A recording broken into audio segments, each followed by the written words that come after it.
Welcome, everyone, to Southeast Union Sports Talk. You see, I was trying to type. They taught me in middle school how to type without looking at my fingers, and I was trying to do that while I was looking at the camera to pretend that I wasn't still tweeting out the link to this. But we are here for an early Southeast Iowa Union Sports Talk live. We got a signing a little later, and so we are starting a little early today. I'm Andy Kretzinger. My co-host Hunter Moeller is frantically pulling up all the extra wrestling brackets. And we've got Nick Steffens on the ones and twos, came in early for us, as in, well, hey, he's here all day doing all the other stuff. So we're on Washington Live on Facebook, YouTube, and Spotify, Mount Pleasant Live Facebook, and Fairfield Live Facebook. And we're going to talk a little high school sports. First off, Hunter, as you just to fill the air here while you get those brackets up, congratulations on your team winning the Super Bowl. I noticed you're not wearing Chiefs stuff today. Yeah, I know. For the past since Sunday, I've worn something every day of Chiefs, and I was like, yeah, I'll relish in it a little less now. Go you and I. Representing the fiance's alma mater. Alma mater. That's my wife's technically that's why my wife's alma mater. By the way, happy birthday to my wife, Sarah Kretzinger, yes? My alma mater. And that's Nick's alma mater, Northern Iowa. There you go. She didn't go to my we're actually representing my wife's entire college life, because I'm wearing my Hannibal LaGrange University shirt that I got for giving campus tours when I was in college, and then she got her master's in Northern Iowa. So happy birthday to my wife. It's her birthday. It is her birthday. Should we sing happy birthday? No. We could. Make her watch it. What? She watching? You know what I'll do, because the signing is at school, and if we get done early enough, I'll break into the office at the school she works at, and I'll sing it over the loudspeaker. Oh, please. All right. We're going to talk a little bit about some state wrestling. We're a little goofy-footed today for all you skater boys out there that know what that means. We usually start with basketball and then have wrestling finished up. We're going to start with wrestling because we are literally in the middle of the 2023 Iowa High School State Athletics Association Boys Wrestling Tournament. I have to say boys these days because the girl one already happened. And Hunter, you've got some updates on the 1A. So the 1A first round, opening round and first round, some consolations just got done.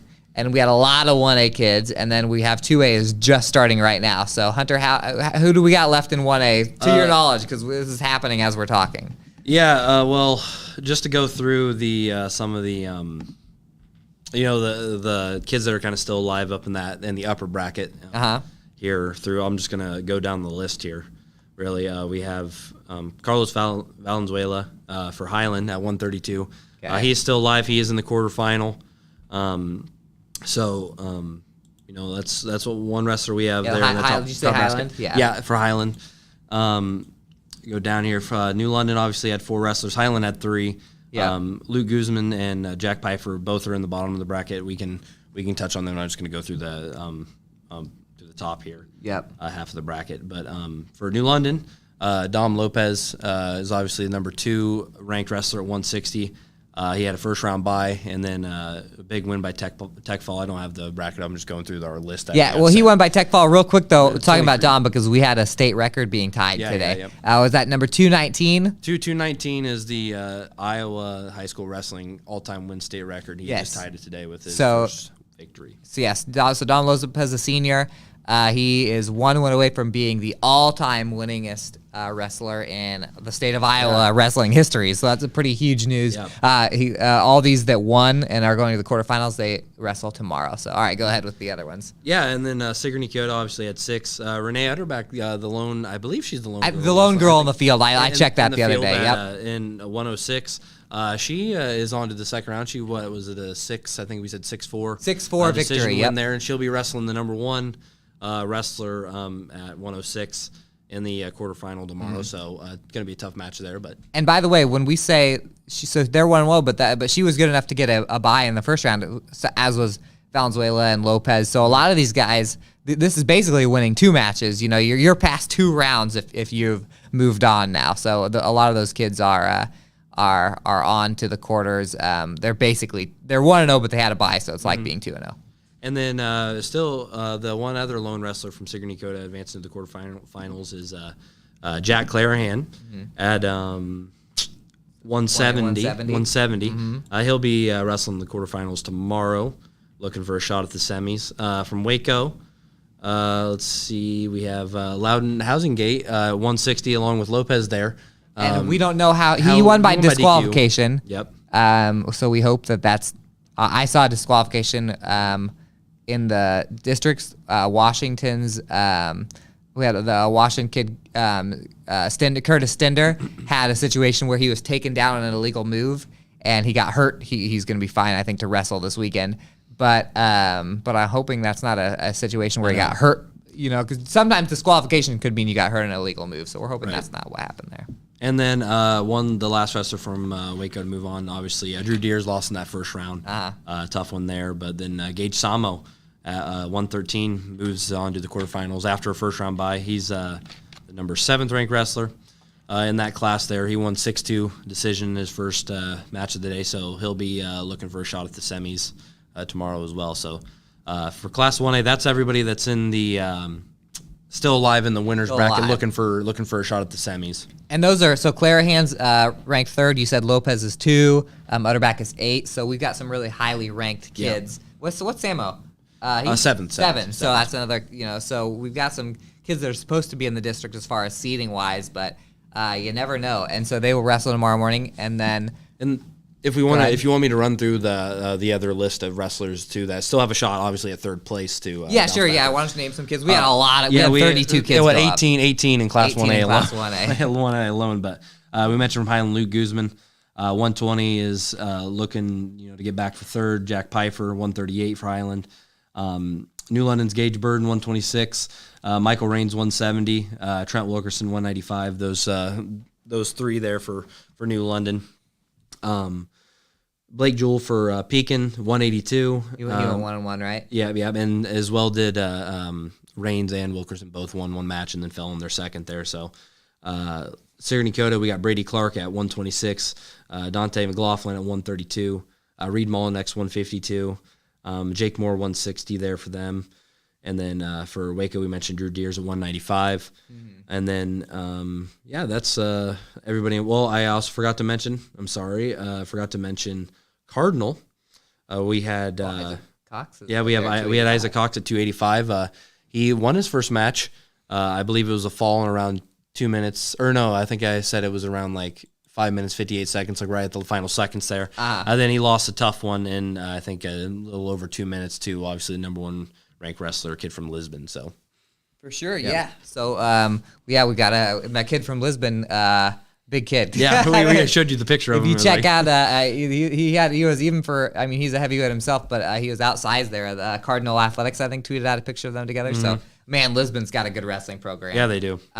We've already taken our area's already taken at least 1 loss, 2 losses, I think, to them already. So Lisbon is absolutely stacked. Well, we also have class 2A is just starting as we tape this, and we have they're at 113 right now, and I'll run through some of the kids wrestling today. First off, they're at 113 right now, but Fairfield's Cale McCabe is not getting ready. Well, he is getting ready to wrestle, but he won't be wrestling this time around because they're in the opening rounds. He got a bye at 7. Fairfield's also got Casey Miller at 145, who is our only big school back-to-back. He's our only returner from the 3 big schools. And then Dre Smithberg at 220 and Brandon Brinkschroeder at 285. Washington has Aaron Boone at 120, which he got a 10 seed.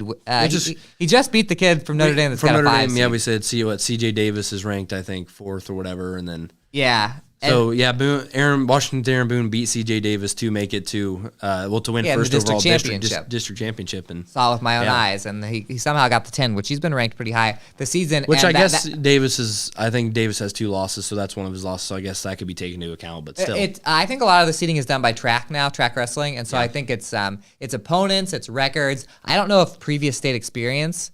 Remember, Aaron had a really tough bracket last year, and he had a shoulder injury, so he didn't go to state last year. I don't know if that has anything to do with it, but I thought he kind of got gypped on the seating. The one person I don't want to jinx him to say the kid that he's about to wrestle should be the most angry about that. But Aaron Boone will be wrestling. Aaron Boone for Washington will be wrestling here pretty soon. They're on 113. He does have to wrestle in a first round at 120. So where was I? We got Aaron Boone. We have both the Greiners. Caden Greiner at 132, Chase Greiner at 160, and Curtis Stender at 195. We'll all be wrestling here pretty soon.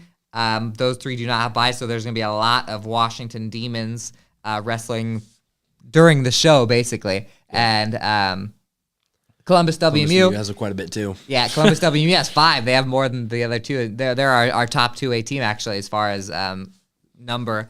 Dante Zwinga at 145, Tristan Miller 152, Cole Storm at 160, Kai Malone at 220, and Russell Coyle 285. Yeah. And I'm not sure if I said that's Columbus Winfield Union. And they have a very balanced group of Columbus and Winfield kids. They have a couple on both there, so I think it's a 3-2 spread, a full house there. Well, you know, all you can say is it's been exciting watching the brackets. You know, obviously we're over here watching them kind of just update through the morning. Yeah, we need to buy the subscription so you can see the little videos of each mat. Because right now I'm just on the hub. Yeah, we're just waiting upload, waiting for the kids to show up here. I really just want to be breaking news. I want one of our kids to wrestle. I know. I'm going to keep this up, and then during the show today, we're going to talk about basketball, but I'll try and keep it up and keep an eye on to see if any of our kids are wrestling during. But that's all we have right now as far as state wrestling updates. It's early in that. We have plenty of basketball to talk about, and we're going to talk about the big school teams, Fairfield, Mount Pleasant, Washington, on the second little segment here. Yep. And so we're going to take a 2-minute commercial break, and then we will be right back. Federation Bank is a locally owned bank providing award-winning customer service. We believe that we are more than just a federation of banks, but a federation of communities, serving Brighton, Richland, Wellman, and Washington, Iowa. Federation Bank's highly skilled staff is here to make sure you are able to accomplish your personal and professional goals, whatever they may be. Federation Bank, your family bank. Hospice isn't a place, it's a type of care that focuses on living. Servicing a 7-county area, the Hospice of Washington County staff of nurses, social work, hospice aides, spiritual and grief support, volunteers, music and massage therapists are able to provide free end-of-life care where the patient lives. We write wills, give consent for organ donation, but rarely is there a plan for what we would want the final phase of our lives. At Hospice of Washington County, we encourage our patients to be in charge of their healthcare decisions while maintaining quality of life. At the Capper Auto Group, we put our customers' needs first and understand that everyone is as different as the vehicle they select. We offer new Ford, Chevrolet, Buick, GMC, Jeep, Chrysler, Dodge, and Ram vehicles in a friendly environment that puts you in the driver's seat. When it comes to service, we maintain factory-trained technicians and competitive pricing. The Capper Auto Group still believes that service after the sale provides the best customer experience. Come see the Capper experience for yourself. Tammy takes the time and has the personal interest in each one of us. I don't worry about what's going to happen because I know my policy is taken care of. She pulls what I need and puts it together, which is the program I get from her. Every year she calls around September or so and says, there's changes again, and I'm going to do the best thing for you. It's been perfect. She does a great job. We are back. Every single time I say we are back, guys, you have to give me a symbol to make sure I'm checking the wrestling hub to see if I could update you guys when I think Aaron Boone is he's our next guy up, so hopefully we'll have an update before the show's over. But we're going to talk a little basketball. Yep. And the fun thing about basketball season is we cover all these teams all year long, 15 schools, boys and girls, and the tournaments go by so fast that you have a week away from your show, and there've already been a couple of rounds. So right. We're going to talk a little big school basketball because that's the show tonight. You've got Mount Pleasant and Fort Madison tonight. Are you excited to go down to Fort Madison to the Hound Dome? Yeah, well, I mean, it's always a great environment in there, too. It is. It's one of the best. Obviously, the last time the two teams played, it was, well, not a real high-scoring contest, to say the least. But 24-19 was the final on that one. But, as I think I probably say pretty much every week on this show, it's like whenever, the teams around here play, it seems like, or especially the Southeast Conference, it always seems to be a close one, and that battle's proven to be proven that the past a couple of years now, and obviously, like I said, 24-19, it's a pretty close one earlier in the season here, so it's just toss up. Yeah, I remember. The best. So this is kind of hopefully a mirror image for Mount Pleasant of last year. Last year, Fort Madison had beaten Mount Pleasant twice in the regular season. I believe Fort Madison won the conference last year too. Yep. They beat Mount Pleasant by double digits twice in the regular season.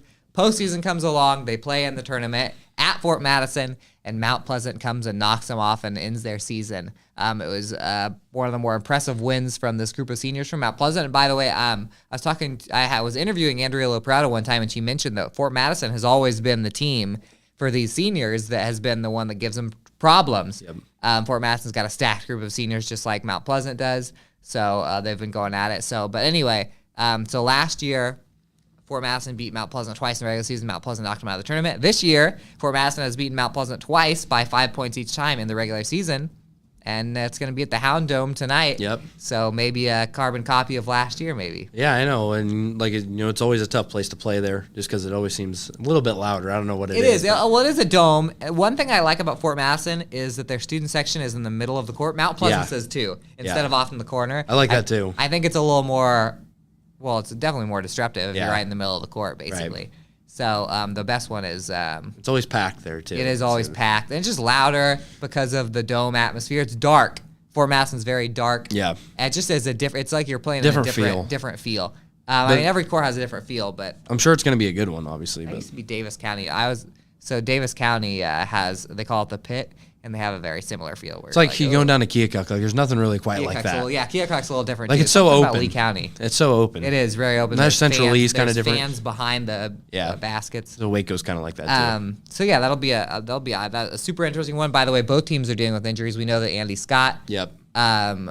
Has been hurt for Mount Pleasant, out for the year, and she was one of their best players. And now.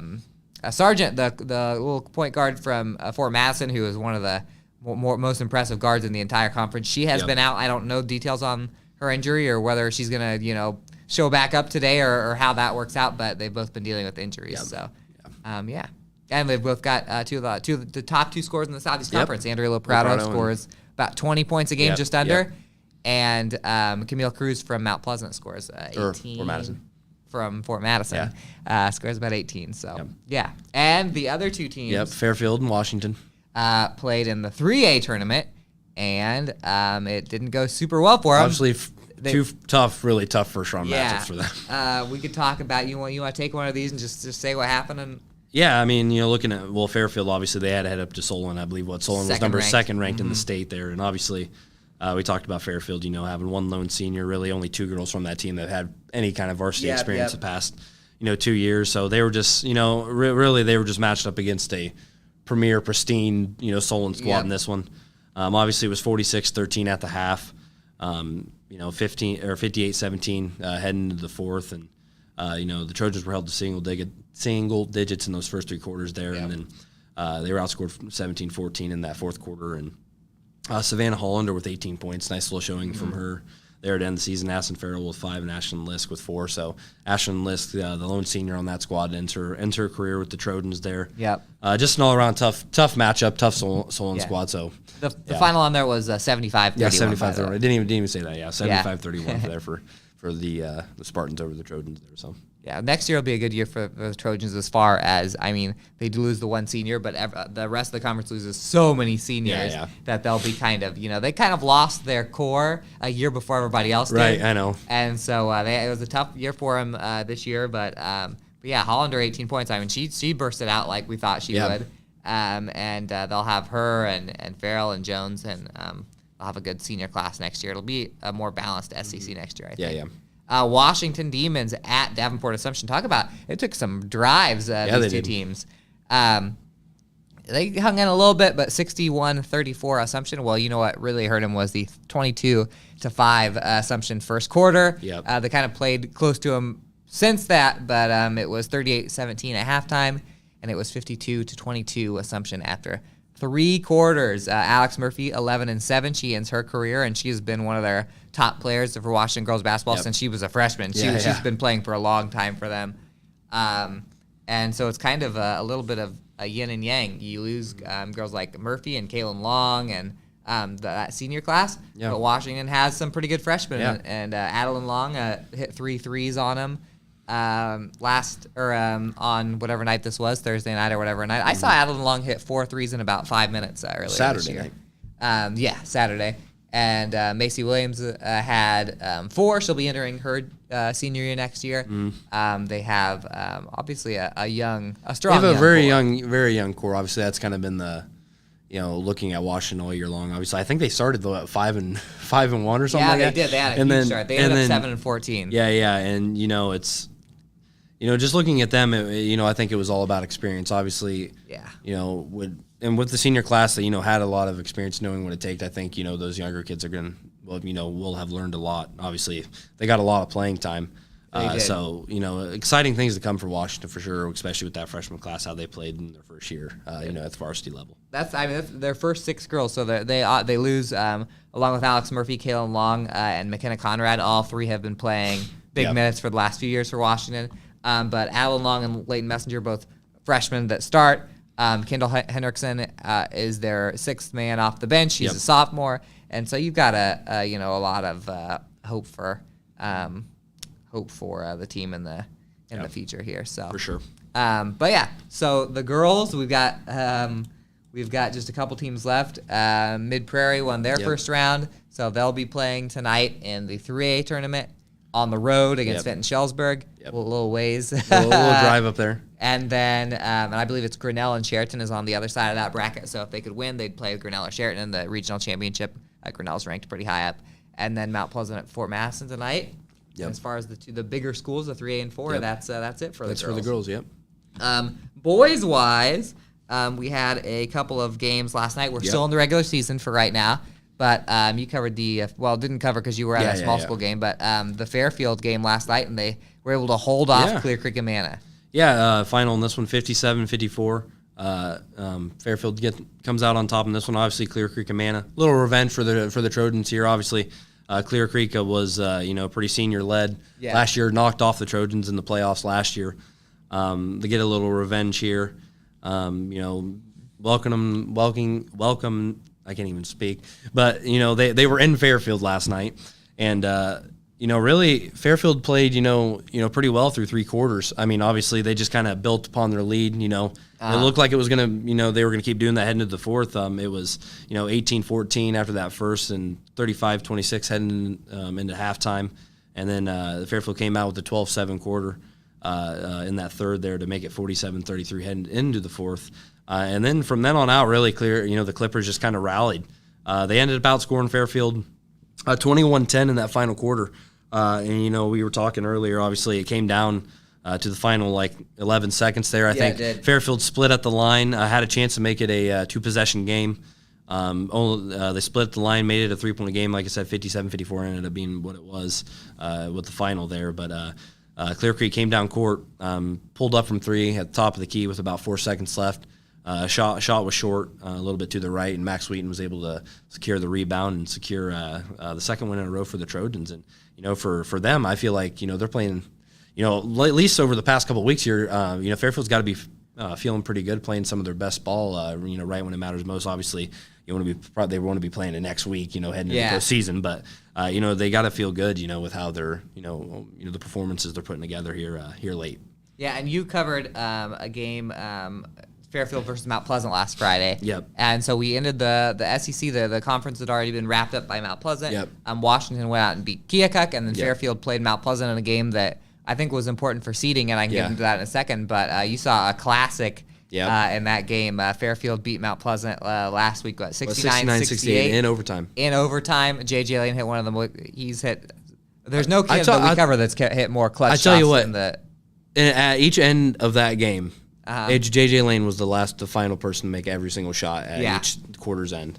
He hit a shot probably with 2 seconds left at the end of the first, second, third, and then obviously the buzzer beater just sent it to OT. So, I mean, if you need a kid to hit a game winner or, a big shot to send you to OT, I mean, he's one of the best to do it. So yeah, and they know it because every time they need a shot, they give it to him, and usually someone puts a screen out. No, he doesn't even pass the ball. It's all him. So, but I was going to mention that something on the negative side that happened out of the game with Mount Pleasant was that Peyton Higgins went out a little bit. Obviously, he's been the break. I don't even call him a breakout star because he kind of broke out at the end of last year.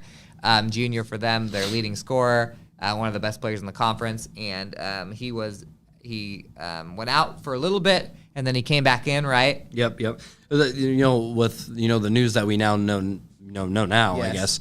Kudos to one tough kid. Obviously, he went down, but I didn't put it in my story that anything was kind of out of the ordinary. Obviously, he was down for a while. Kind of figured he'd roll his ankle because he got it taped up, came back in, and played out the rest of that game. Probably the final 4 minutes there, into OT as well. So. Yeah. But he was out. So Mount Pleasant played Pella last night. Yep. A really, really good team, and Higgins did not play. He's got a foot injury, so we don't know. It's not like the NBA where you have to say how long your guy's out for, but he's got a tough foot injury, so he was not playing last night. Mount Pleasant still almost beat Pella last night. They lost 63 to 57 in overtime. Pella, Trey Van Howen, a senior from Pella, hit 2 free throws with half a second left. Got our beep. With half a second left. Mount Pleasant was up 2. I watched the video on this because I was at a tournament game last night too, and they called a foul on the Ada National, which I don't know that it was really a foul. It kind of seemed like Mount Pleasant kids definitely didn't think it was a foul, but the kid stepped up with half a second left and tied the game at 49-49, and then Pella went bang, bang, hit 2 threes at the beginning of the overtime period, and never looked back. Aiden Ashton, 30 points. No Higgins, you needed him to step up, and he's scored over 30 before this year. Owen Van Sickle 12, and then Nate Stroud had 7 points and 7 rebounds. So, I mean, with Mount Pleasant, it's just gotta, it's kind of that next man up mentality. Obviously, Aiden Ashton, we know he can take over. Obviously, he's he did at the end of that, Fairfield game. Obviously the Higgins is, obviously he was leading them in points. Yeah, that's a huge loss. Huge loss in terms of scoring, just what he brings to the table there. But Mount Pleasant just got to step up. I know, Coach Rawson over there, that's what he's looking for. So yeah. And then we'll break the news on the if anyone follows our Twitter or just follows basketball in general, that the Class 3A brackets that will start next Monday have come out. It's exciting. And in the sub-state, we've got Mount Pleasant first off. I believe it would be the 2 seed. They're playing at home against Fort Madison on Monday night, and the winner of that will take on Solon or Keokuk. Yep. And then on the other side of the bracket, Fairfield versus Washington, part 3. Part 3, yeah. Yeah. And that game's been decided by single digits, if I remember right, every time they played. Yep. Fairfield kind of blew a lead in the first game at Fairfield, which you were at. Yep. Actually, you were at both games, weren't you? Yep. And Washington held on in game 2 at Washington. So those are 2 huge games, 2 of the better games. So is third time the charm for Fairfield, or what's gonna happen? What's gonna be the charm for either teams? They have played only classic games. Yep. Basically for the last 2 or 3 years now. Yep. So that's an exciting one. And then the winner of that would play either Newton, who's number 2, or who's the other team on the other side of that? I can't remember. Oskaloosa. Oskaloosa is the other team. So that starts Monday. Yep. That'll be exciting. And then we'll officially all be in the postseason. Yeah, and then everybody will be in the postseason. By the time that starts Monday, we'll be down to only a couple of teams otherwise. But speaking of that, we will. Oh, by the way, I looked on our hub for the wrestling, and it's kind of stuck right now. So, yeah, Cale Cook, the Notre Dame kid, has been wrestling in the first period with 2 minutes to go for, the last 20 minutes of real time. So I don't know what's going on over there. Because the other matches have started, so I don't know. Maybe we'll have an update after the commercial on that. What we definitely will have is some small school basketball action. Yeah. We were at some big small school girls games, so we'll talk a little small school basketball after this 2 minutes.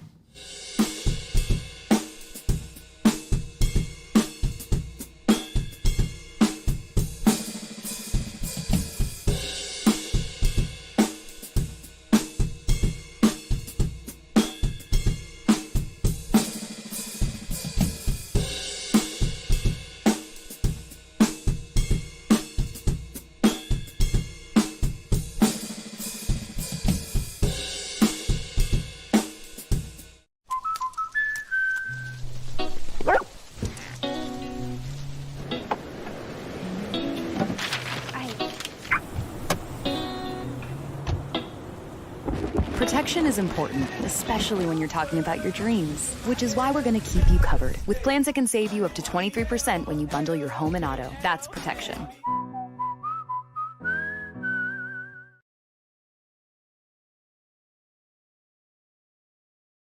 Family owned and operated by Andy and Sarah Ross, Ross Auto has been your vehicle repair and maintenance headquarters since 1935. We specialize in all makes of cars and light-duty trucks. With our variety of available services, let us help you keep rolling and your vehicle operating efficiently. Services include general auto repair, alignments, brakes, fuel injection, and more. Schedule your appointment today at 319-653-5656. That's 319-653-5656.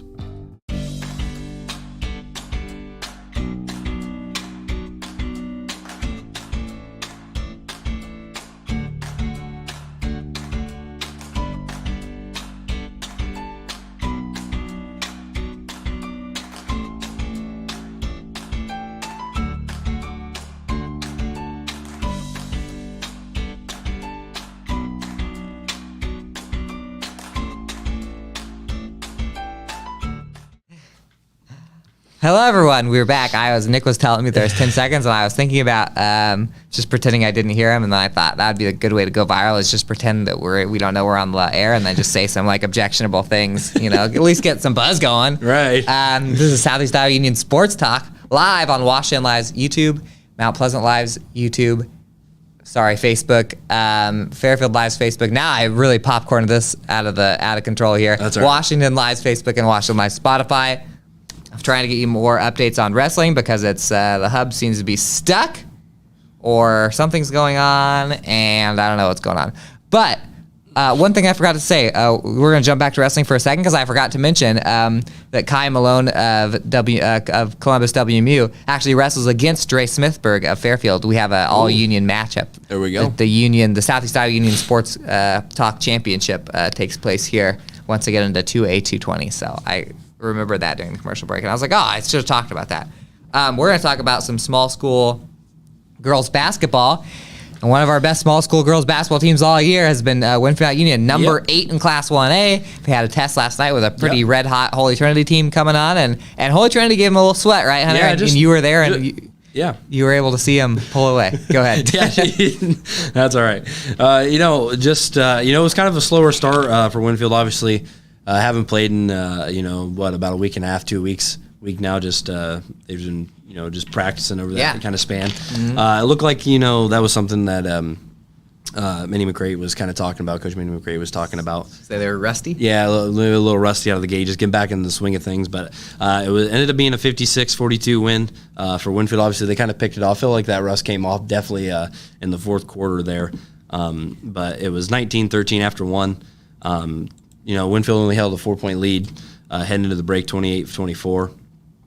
Ended with a pair of 14-9 for third and fourth quarters there, to win it, like I said, 56-42. The Crusaders had it at 6.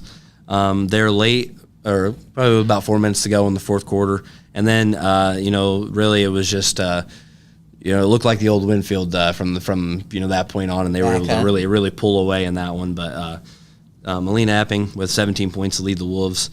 Brady Buffington with 14, Keely Malone with 9, and really kind of, the difference I felt like, from that, the first, probably half of that game into that final quarter there was really, it was just kind of, the turnovers. They had some turnovers that were leading to some easy buckets. They, took chances away from them to score, and, Holy Trinity just kind of took advantage. And, in the end, it looked like, Winfield kind of got it figured out. And, obviously, they're playing, a tough Notre Dame team. Really, I believe the storyline the past, probably 2-3 years has been, it's probably going to be Winfield and Notre Dame meeting in the postseason again. And well, that story has rewritten itself here. It has. I guess not rewritten itself, but with the potential with the outcome. But needless to say, it's happening again. But Winfield gets this win over Holy Trinity, and they're going to face Notre Dame looking to keep advancing. That's right. Well, spoiler alert, because I was at Waco versus Notre Dame last night, and this is a matchup. Sorry about that. Yeah, you're good. I like to think that we have a pretty intelligent fan base, so they know what happened. They just want to hear some insight on it. This is a game last night between Notre Dame and Waco. We're in Burlington at SEC. Waco had almost beat them. In fact, they led by 1 point at the end of the third quarter, and Notre Dame had come back and beat them. And there's just something about Notre Dame that gives Waco troubles, because last night was didn't look great for the Waco offense. 57-41 win for the Notre Dame Nikes. They knock out Waco. It was 14-9 at the end of the first quarter.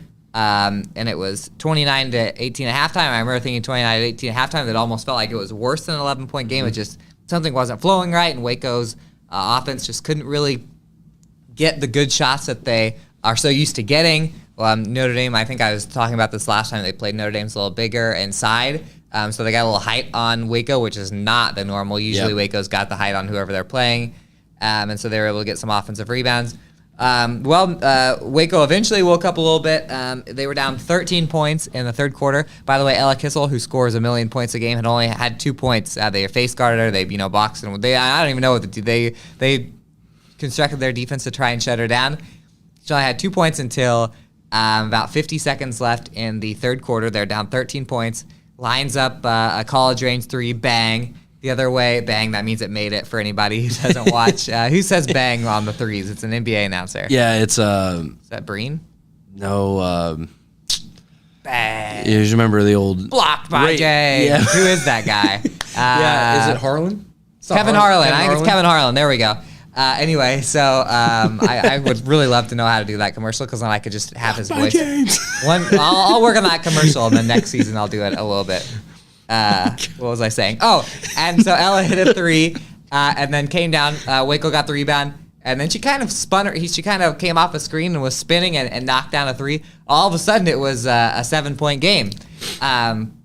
Notre Dame got a couple of free throws, and they were up 9. They're up 41-32 after 3. And then in the fourth quarter, Katie Lichty had a little short jumper, and then Kissel followed that with a layup to cut it to 7 again. They had 2 chances with the ball, down 7, and 2 straight turnovers. And then Notre Dame went and scored the other way. So a tough one. Notre Dame's good. As we know, they were ranked earlier. I thought Waco could knock them off this year, but Ella Kissel had 3. Ella Kissel had 13. Katie Lichty with 9, Grace Coble with 8, Marie Farmer 5. So it was pretty balanced scoring, but tough one. Notre Dame knocks off one of our teams, as Notre Dame girls basketball is one to do, and yeah. Oh, by the way, I wanted to say, because I was reading the Hawkeye story about it, and I guess there was a quote in there for one of the Notre Dame kids. It said, I want to let the Waco announcers know, thank you for the motivation. They sell out on their podcasts and streaming services. I wanted to let them know that they really motivated us. And I read that, and I got defensive. I thought, did we say something on Saturday Sports Talk? Were we trashing Notre Dame or something? I don't think they're talking about us, but I just thought that was funny. Well, now I'm curious to what they said. I don't know. I don't know who they're talking about, but might make a call over to Waco, huh? Yeah, I think it's probably the Waco home their stream, but I just thought it was funny. I was like, oh, that almost sounds like they're talking about Southeast Iowa Union Sports Talk Live, because we are a Waco podcast, but we're also a Winfield Union podcast, and Winfield's got Notre Dame on Friday night. Friday night is February the 17th. Notre Dame has knocked Winfield Union out of the girls basketball tournament on February the 18th of 2020, February the 19th of 2021, February 18th of 2022, and now they're playing February 17th of 2023. I will say, of those 4 years, this is Winfield's best chance. They last couple years, Notre Dame's been ranked very highly, and they also got a little fortunate with some kids that were able to move in when Illinois shut down because of COVID. A couple of them came over to Notre Dame. They were very good, and so it was they kind of formed a super team over there, and which I don't think made a lot of the local teams very happy. This year, it's more of a a local on local game, and I think it's going to be a fight. It's going to be an exciting one. It's going to be really especially looking at the matchups between the two teams. Teams that they both have played. Yes, like that. On paper, I guess it's showing, to be a down the wire clit type matchup. It's unstoppable force, immovable object with the post, because Notre Dame has some really good posts. Gabby Deere is one of the best posts in the. Oh, she was volleyball. Yeah, and of course she's a great volleyball player too. But Winfield has all sorts of posts to throw at her, so it should be a fun one. And then we had some other teams play last night on the road, and they all had very, very, very tough teams to play against, which we knew. Highland was over at Springville, who's lost only 4 games all year. 54-20 loss for Highland. Sarah Burton had 10 points, 15 rebounds. Caitlin Waters, 3 points and 2 assists. Waters ends her career over there for Highland, but they've got a lot of promise. And then for the future, because a couple of those girls are younger, Columbus was at Wilton, 64-25 Wilton, Arceli Garza scored 9. Ariana Vergara scored 7. Lily Coyle, 5 points, 5 rebounds, 3 assists, and 3 steals. That's another very young team, Columbus. And then Van Buren County had the unfortunate task of playing at Mediapolis, who's been scolding hot. Yep. And ranked number 12 in 2A right now. And it was MIPO 64-22. One thing I'll say about all 3 of those schools, though, is they got pretty good softball teams. So then maybe they'll get a little revenge when the softball comes around this summer. Right. And then we've got some boys action on. We've had a couple boys games. Haven't you covered Waco and you covered New London and Danville. Yep. The other day, and that win for New London set up a big one at Waco. So who we got in our boys slate coming up tomorrow night? Yeah, well, as you said, New London, Danville, usually, looking at the past history, big rivalry, obviously there.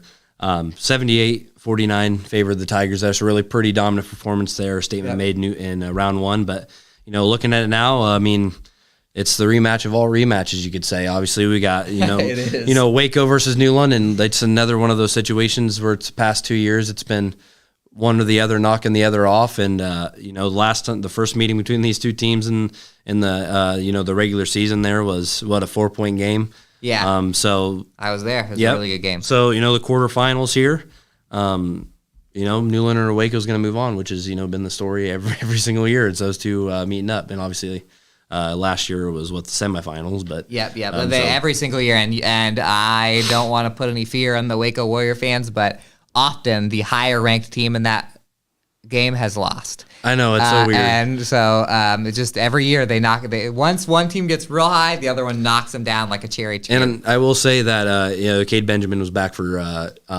New London in that game. He was dealing with a knee injury, and he was just a force inside. I think he had 10 blocks. That's crazy. Not crazy for him, but that's just crazy in general. Didn't do as much on the scoring end against the Bears in that one, but it was just defensively, that just makes New London so much better. Obviously, having a big man down there, but looking across the bracket, still obviously Winfield got that 20-point win against Wapello in round 1, 57-37. Little rematch from the shootout. Obviously, that one came right down to the wire. Final seconds. Cam Buffington 2 there with 7 seconds left.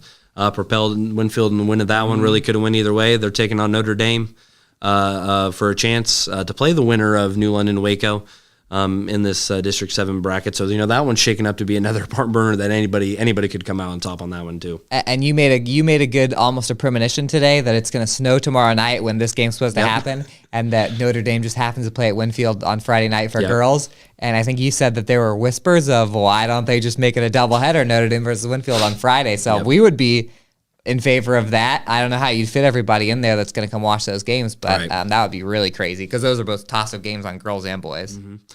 And then looking at the other brackets here, obviously you watched Hillcrest. Well, first off, I guess I'll talk about Keota first. Yeah, you can talk about Keota. Keota, won their first round matchup, 78-46 over North Tama. Keota, is kind of flew under the radar. I feel like obviously they have only 3 losses, 20-3. Obviously one to Waco there, but they take on in their quarterfinal matchup. They'll take on Belle Plaine, 14-9. They win that one. They'll move on, play the winner of Gladbrook Rhinebeck. They're 20-2. I believe they're 6th or so. Gladbrook's really good. If Keota could go. I would love to see how they go match up. They're taking on HLV on that side, on the top side. So Keota looking to play one of those two teams if they win. And then obviously I'll let you jump in here. The bottom of the District 11 bracket.